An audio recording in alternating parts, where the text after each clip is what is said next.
The next camera we will be discussing is the Ricoh Theta V.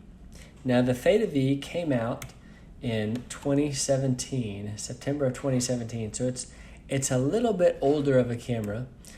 The price point is less than half of the Z1.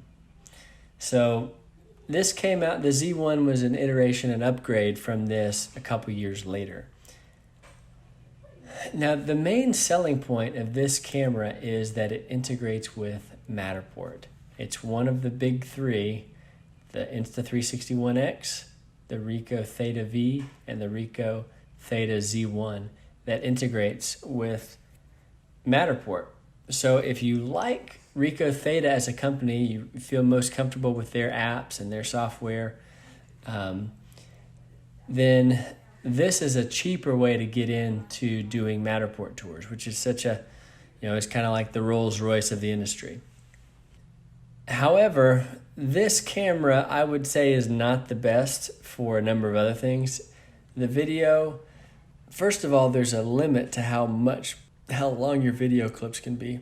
Similar to the Z1, it either gets too hot or you have to set it manually to extend the amount of time. The amount of video you can capture with this camera is about 40 minutes max, and then you have to dump the information off of there. I will say that it takes pretty good photos for a camera that's 2.5 years old, and the fact that it integrates with Matterport is a huge asset to creating those great 360 tours. It maxes out at 4K video, which is fine. That's the maximum size that YouTube even allows. So having 5.3 or 5.7K video is not the biggest deal, but having that video be smooth and crisp is helpful when you're shooting 360 walkthroughs. It's got a lot of cool features here. It's a pretty simple camera. I really like this camera. I had this camera for a long time, and we have this camera now, and we had the previous version of this camera before this one. I like Ricoh Theta as a company. They make great work. Their apps are really refined. They've gone through a lot of iterations, meaning they've developed it over a long period of time. So they have a really slick way to get photos and videos from the camera to the cloud, to YouTube, Facebook, virtual tour software. And the fact that this camera integrates with Matterport is really the main selling point for buying a 2.5-year-old camera.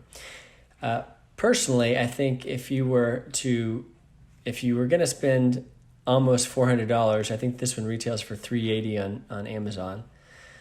If you had $1,000 and you're doing virtual tours, this would be the one to get. If you just have $400, I think I would probably go for the 1X over the Theta V. But if you really like Theta as a company, this is not a bad camera at all.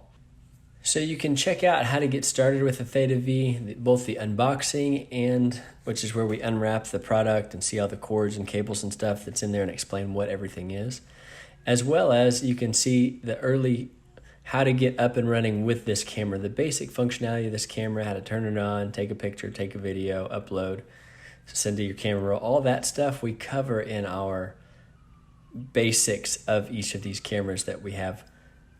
Right now, we only have that for the Insta360 the Theta Z1, the Theta V, and right now those are the three we're focusing on because those are these three cameras that integrate with Matterport, which is such a big player in the industry right now.